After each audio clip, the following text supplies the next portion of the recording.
Hello, fellow learners. Welcome to Maths Bridge. Thanks for joining for continuing our learning in ML, machine learning.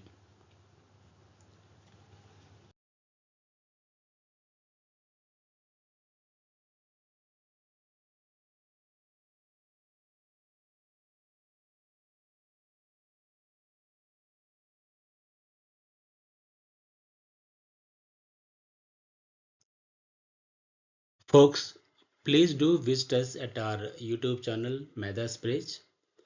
I think you are already subscribed to the channel. If you have not, please do subscribe the channel and then support us. Thank you and then happy learning. Data analysis, meaning you are analyzing the given data to understand the problem by identifying unseen patterns and then extrapolate the meaning out of it and then try to take some sort of a decisions to correct the issue as a corrective action, isn't it? So since I'm using like a small data set as a demonstrate the concept of how you can actually do data analysis, which I am going to use data set with the Excel as an example. So Microsoft Excel has a inbuilt math functions, statistical functions, as well as a graphically we can represent the data in it using a plot the data into the graphs. Various graphs also it supports. So that's why this is the best a tool for us to quick understanding what is mean by data analysis. I have a simple sample data set. I am displaying on my screen. I have a students of 7 numbers because I'm taking like a very partial set of total students are like 7, and then I'm also displaying in the column B their marks obtained in their exams. Okay, one sample case study is what I was trying to tell you.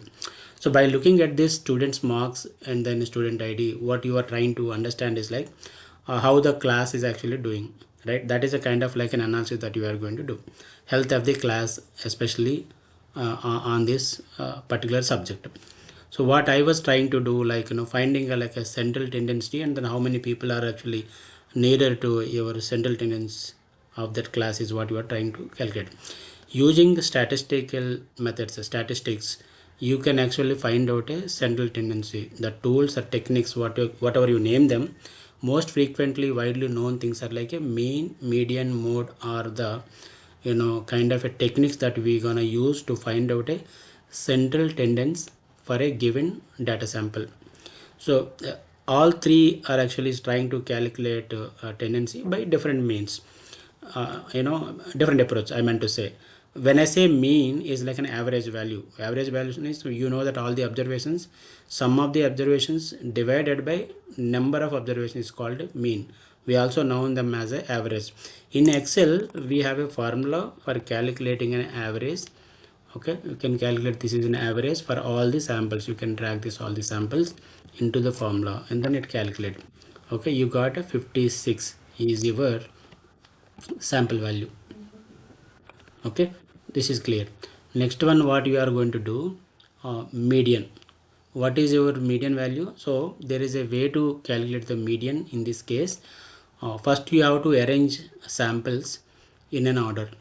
So what is an order? Ascending order or the descending order on which you are going to arrange the sample. Let's say for instance I'm doing this sample arrangements. Maybe I could actually take some kind of filter for now and apply the sample rule in this, smallest to highest. Do you see this one now? It's actually arranged properly from the small to largest number 30, 30, 40, 44, 65, 80, 95. Okay, so if you can see that student IDs are got swapped out. But this is what I think my input for calculating the median. How do you calculate median now? Either you go for like a left side or right side, right? But you still can see like a center value is like your median value. What would be the center value? Exactly, this sample is your central value. So I will color it actually. This is where 44 is your central. So your median would be this one. You can also find out this using median, using this inbuilt statistics, method function. By giving that all the sample as inputs, this it will definitely calculate the same value. See 44. What I showed here is what I'm getting here is also same. Now mode means like what? Frequency of occurrence, number of times. What is the number that you see as a repeated? So I could see here is a 30 twice is repeating. This probably my mode. Okay, let me do this mode operation here. Okay, this is my mode. Okay, 30. Do you see? So I calculated my mean, median and mode for the samples. What this means is that I'm not actually getting exactly all this same, right? My median says like a 44, but my average pushes above the 44. My mode is actually bringing down 30. So this gives me a feeling that like I don't have like very consistent in the student performing. So this is kind of indicator that I'm getting. What it tell me like, because of the mean is 56, probably I have like two higher numbers in this sample. That's what I think the mean is above the median. And my mode also tells me that I think it is pulling you down, right? Because the mode is that is a lower number. So my average should supposed to be actually pull down, but it's not pulling, and hence maybe my deviation from the lower and lower value, and then the max value is kind of like a very widespread. How do I calculate that part? Let's say I can calculate a mean value here. Mean for a given sample, we know by seeing that observation, this is like a 30, and also I can calculate a max value. I'm sure I think you by now you notice this is like a 95. So your formula also generates this value. Very good. So your range is nothing but what? Your max minus your mean value. Correct? So this is what is getting. Let me actually draw this sample using your box flat. So basically for the this is one of the median technique that you are going to use for generative box. Do you see this one? This is the plot that I'm getting. So honestly speaking, like if you can arrange them properly, let me put it like little label data labeling so that I can understand. See, the sample is 95. Box is basically like quartile, Q1, Q2, Q3, of a median is what we can call it as a box. All the samples within which we can consider above range, higher side or lower side, probably you can consider them as a, like an outer layer kind of a concept, which we can talk more about later, but that is not our interest of sample, unless otherwise you are trying to calculate the outer layers. That is how see. But I'm not getting like here the outer layer component that is also inside. This colored one, if you can see here, this colored one, which is I will put like a little length. See this box. What I'm getting is here is like this is this line should be supposed to be 50% in the box width, but what it comes is like it is downside. When the median line is like a downside, means like the data is actually skewing right side, upper side. That is how I can see maximum values are actually in the right side, but most of the cluster values are maybe nearer to the median, but it's the lower side.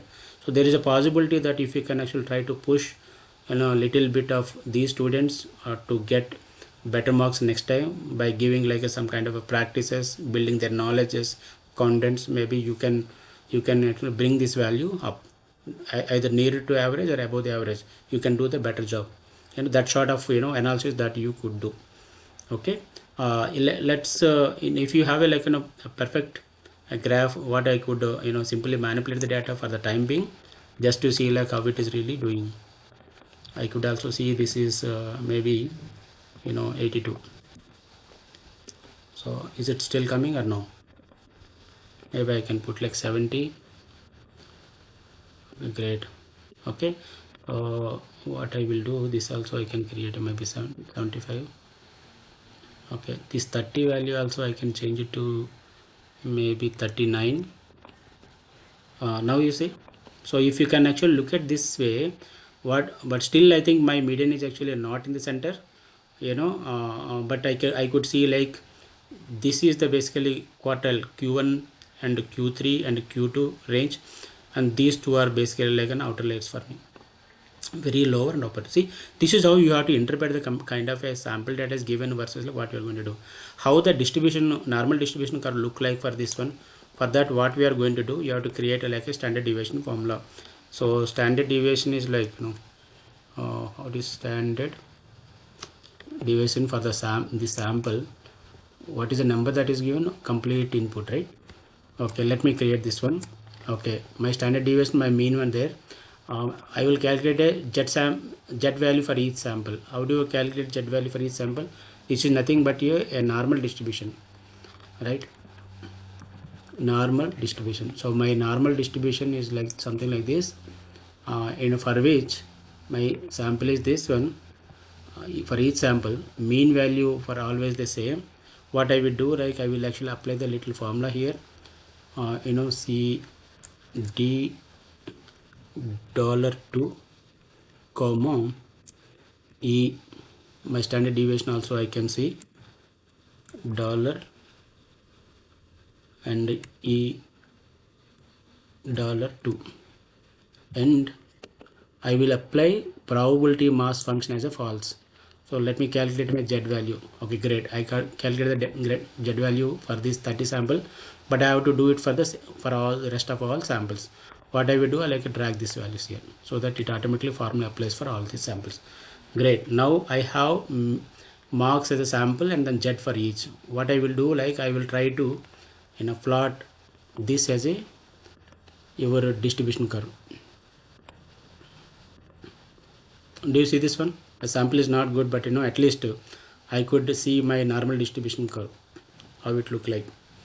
So it's supposed to be a bell curve, and then I can see if it is a bell curve, then what is the how my center would be and all.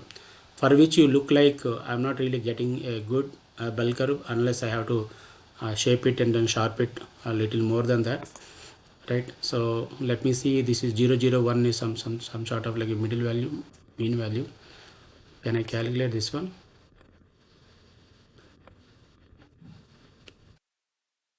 I put label something, data labels. Okay, a lot of things are there.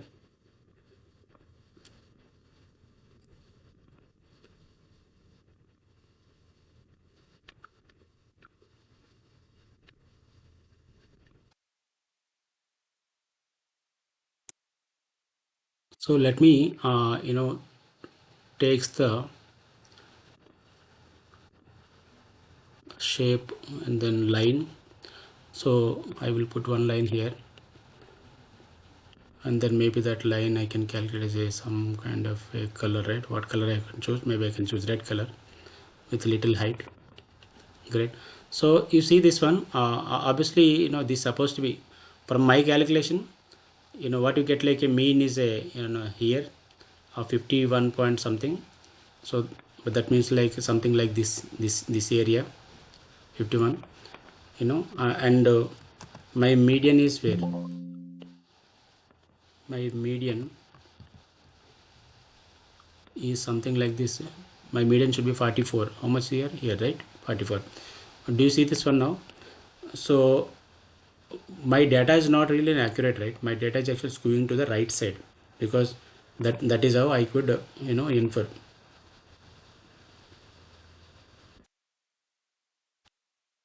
So if it is a proper data, then obviously this is supposed to be like in a bell curve that I can arrange the curve also. So to give a better feeling, what I will do, like I am going to actually change this little value like in 56 for now. So now you can see there is like kind of showing like in a bell curve, but these values still remain same. But I thought like this is a kind of a median at 44. This is a median value, and then it's supposed to be here. So I can say like this right side mean is right side to the median, and means like the right skewing, right? Okay, anyway, this is how I think you do data analysis using that data. Because you have a sample data, you can do like in all these data analytics using Excel spreadsheet. But if you have like a large data where Excel is not going to support you, that is where machine learning is going to help you. I hope this helps.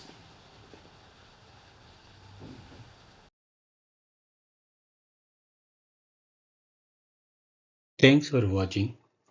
Please like, share, subscribe, click on bell icon and leave the comments. Happy learning.